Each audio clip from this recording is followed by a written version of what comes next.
Today I'm going to show you how to make your miter joint stronger and easier to assemble using splines.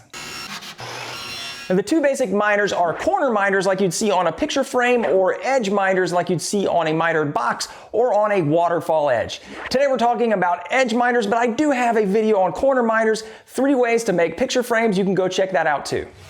Now, I've tried other methods, but using the table saw and tilting the blade works best for me for edge miters.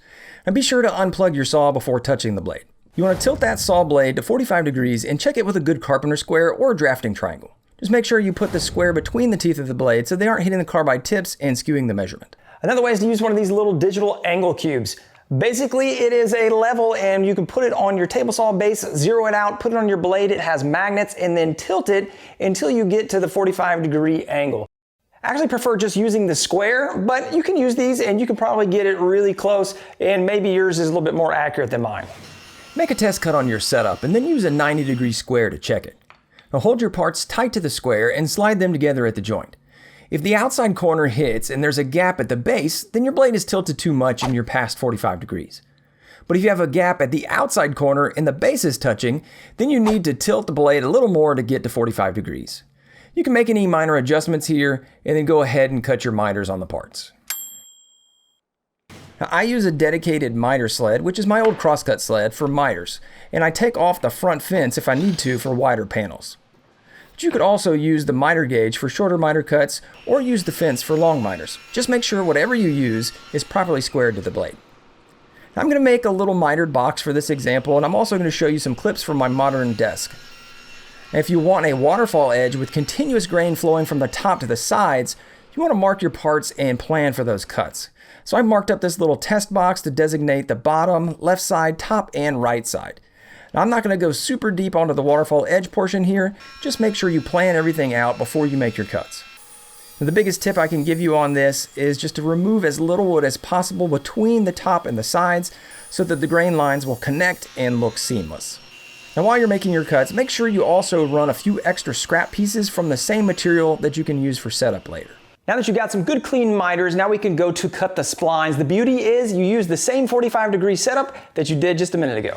And we'll make the spline cuts in 2 passes, and for the first one, I lower the blade to about 5/8 of an inch at the highest part of the blade. Then I measured another 5/8 of an inch in from one of the mitered setup pieces, and I marked a line there. I use this to set the fence. What I'm trying to do is get the edge of the blade to hit on that line. Now, keeping the spline towards the base is going to give you more material to work with here too. Run the test piece through at this setting and check to make sure the kerf is at least 1/4 inch deep and that it's more than 1/8 of an inch away from that inside corner so you don't blow through it. Now, if it's okay, then go ahead and run all your pieces through at this setting as well as your test parts. For the second cut, you're going to need to widen the groove to match the thickness of your spline material.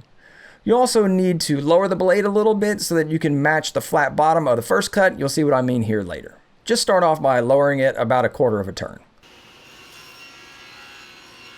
Now, the fit that I go for on the spline is just enough to go in there easily, but that it will hold the piece in if you give it a little wiggle. Now, if you really knock it out, it might come out, there you go. But what I want it to do is go in nice and smooth, because you don't want it to be too tight. That'll hem you up in assembly, and if it's too loose, then it's gonna be a little bit too much wobble. So just enough to go in. You can also see the second cut was a bit deeper than the first one, and I don't get that flat bottom that I was talking about. Now, this isn't a big deal if you're edge banding the face, but to fix this you can adjust the blade up or down to make it flat, but you're still going to have those little ears sticking up unless you're using a flat bottom blade. And once you got that perfect fit, you can run the rest of your parts through at this setting. And next we need to size the splines. Now, if the splines won't be exposed, you can leave them a little undersized in width to make sure that they don't keep the joints from going together. I dry fit the joint together and I measured the gap. And then I used my 1/4 inch plywood to cut just under that measurement, which was about 1/2 an inch. I also milled up some walnut because I wanted to show you an example of contrasting splines. Now, if you do this, you'll want the splines to be matched almost exactly so you can avoid any gaps, but I've got a better solution that I'm going to show you during assembly. One other thing I've noticed is using 1/4 inch plywood with the grain running the width of the spline versus the length of it is actually better. It's because the inner core runs the opposite direction of the veneer, and the cross-grain core tends to bend and bow more like you see it here. All right, let's get into some assembly tips and tricks. Now, not only do the splines make the joint stronger, they also make it easier to assemble, especially on larger projects like with my modern desk. Now, in smaller pieces, I would typically put tape across the outside of the miters and fold up the assembly and tape it closed. But with something like the modern desk, that would have been very difficult because of the size. So using the splines, you can easily do a dry fit since they're going to hold the sides in place vertically and let you put the top on without needing clamps or tape. Now, this helped a ton on the modern desk because it was such a large piece to manage. So go ahead and do a dry fit now and look at your assembly and see if you have any gaps or any interference at all before you get into glue up. I marked the splines to size on that box as well, and then I cut them to length before assembly. Now for the glue up, I would recommend using a slow setting glue with an open time of about 10 minutes or more. A standard glue might only have 5-minute open time, but an exterior glue or a specific slow setting glue could be 20 or 30 minutes, and you might want that extra time. And don't go squeezing the glue into the spline groove. You want to avoid excess glue squeeze out, so give the spline a thin coating of glue and then just push it into place. And if you've got a tight fitting joint in the spline, you don't really need a ton of glue anyway. I like to use a web clamp to get everything pulled tight here.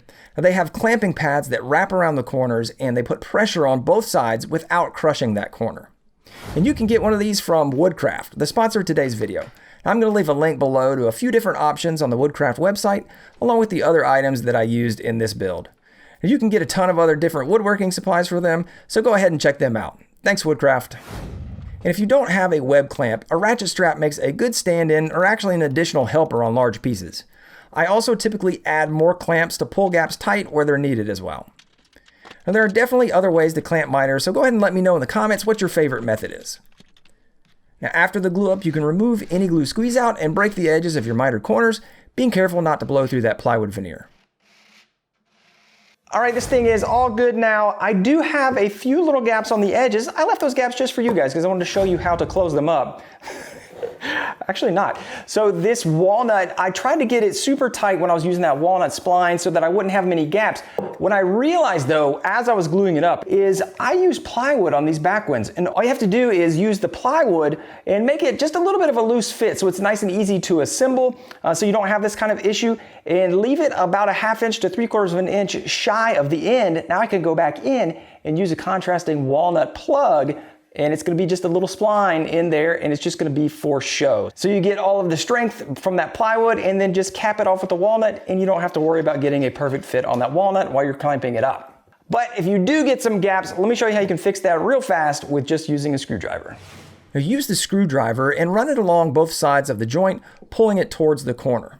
Now basically what you're doing here is crushing that open gap shut. Now with plywood, you do have to be a little bit careful so you don't break off that veneer. Now it's not going to seal up huge gaps, but it does work well on small hairline gaps. And if you have gaps left over, you can fill them with sawdust and glue. Hey, if you want to see how I strengthen corner miter joints, you can check out my picture frame video right here. I go into a ton of detail. Let me know what you think about these tips videos and what else you would like to see me talk about. But I'll catch you on that next video and we'll build something awesome together.